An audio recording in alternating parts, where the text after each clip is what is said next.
This is Vagamon Kerala, a hidden gem and one of the quietest hill stations in the state. And instead of a hotel, we decided to stay inside one of these domes, surrounded by nothing but hills and mist.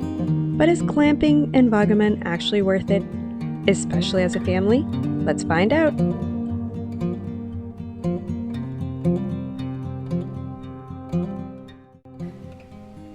Getting here is easiest by road. Located in the Idukki district, Vagamon is about 2.5 hours from Kottayam or 3 to 4 hours from Kochi.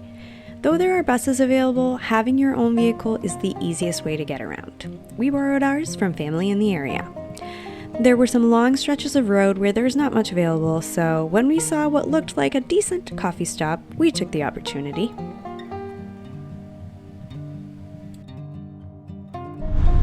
Coffee has been acquired. Nice and steamy. Review? Pretty Pretty good? sweet. Not bad. Oh yeah, that's sweet. As you get closer, there are some really scenic views along the way. Once we reached the town itself, it was fairly big. We were here during the height of Christmas holidays and the local election season, so it was quite busy in this area. The road getting to our glamping stay was pretty rough. But more on that later. First, let's check out what there is to see and do in Vagamon. Compared to busier hill stations like Munnar, Vagamon feels different. It's more rugged and generally geared more towards adventure and camping, which may not be the most family-friendly. But here are some things we think would work for all ages. Up first, Vagamon Meadows, where you can walk or run through some lovely rolling hills for a very reasonable price. How much was the ticket? 50 rupees. 25 rupees each. 25 rupees each. There are also some adventure activities here like ziplining, sky cycling, and a small lake for boating and kayaking. Younger kids may need to make their own fun though.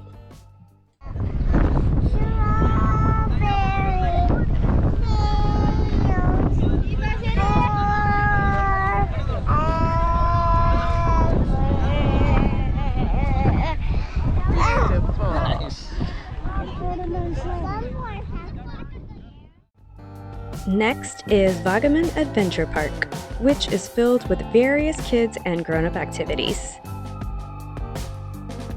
including an indoor playground that our little one thoroughly enjoyed. We also enjoyed taking a ride on the little toy train.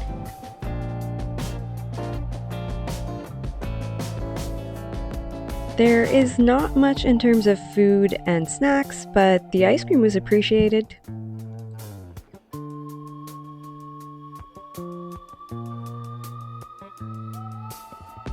Kids can also enjoy the outdoor playground, toy car rides, rope walking course, and even more activities. But all of these require purchasing their own separate tickets, and the quality is maybe not to international standards.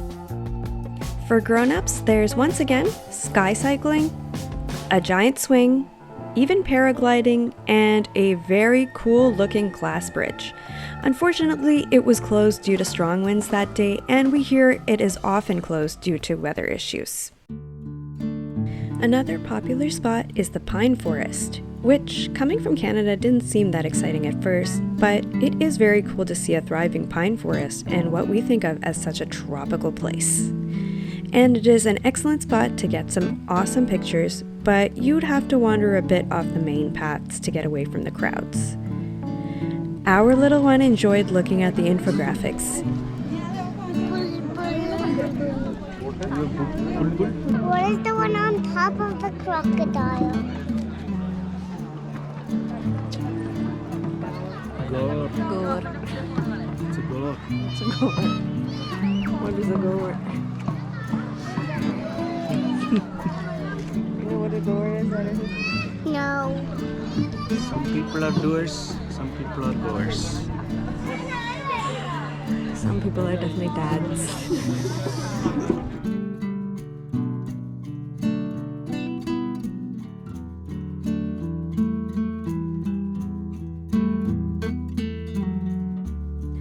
One family-friendly activity that we didn't make time for is boating, which was available at the Meadows and the Adventure Park, but is supposed to be the best at the Tea Lake. We also skipped visiting a tea plantation for a tour and tasting, as we've already previously done that at Munnar. The other things we skipped were several off-roading and hiking experiences that we didn't think would work with a 3-year-old, but we did rent a Jeep for the day to get around, as after our rocky experience with getting to our dome stay, we didn't want to risk the suspension on our borrowed car.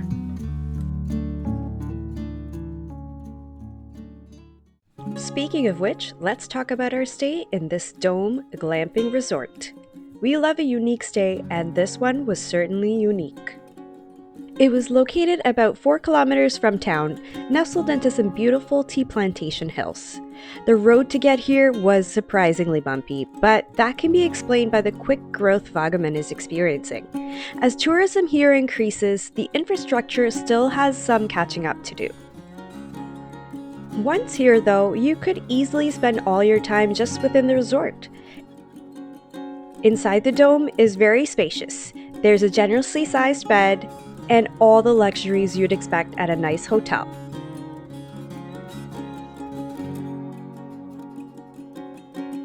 They even had a welcome fruit platter for us.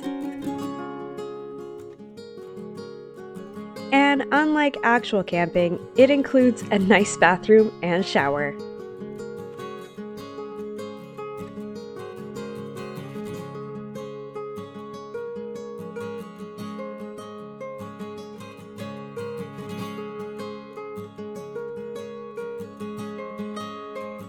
When you're traveling with a child, comfort is so important, and this dome makes it such an easy and nature-filled experience. Good morning. Good morning.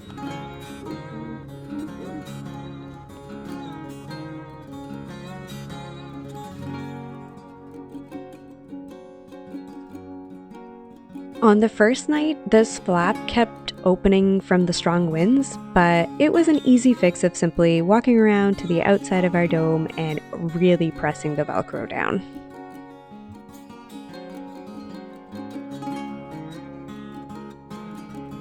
Outside of our dome, we had our own little jacuzzi with slightly warm water, and of course, this gorgeous view.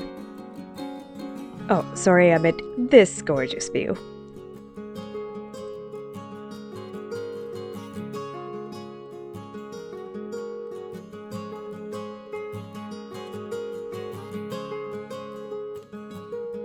In the rest of the resort, there is a shared pool, a restaurant, and an indoor games area.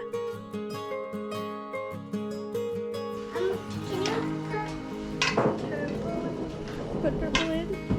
Whoa! Our 3-year-old loved the pool, despite the slightly chilly weather.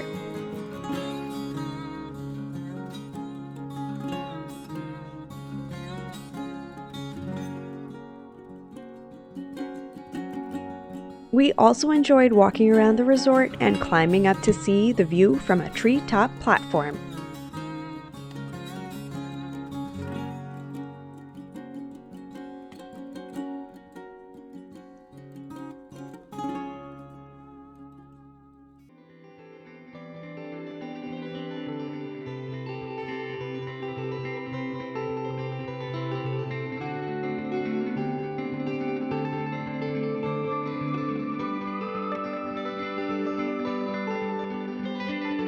There was even a campfire after sunset, though the music was a bit too loud for us personally.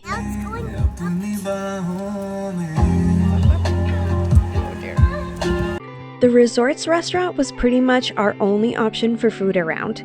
It could be a bit slow at times, but they did have good, kid-friendly options. They made sure to let us know we should order in advance of peak times so we weren't left hungry and waiting.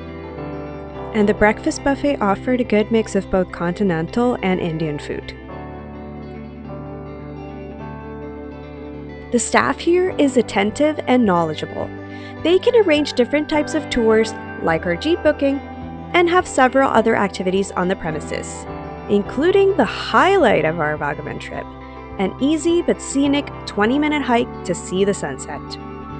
This captured the spirit of Vagamon perfectly: quiet landscapes, fresh air, and a slower pace.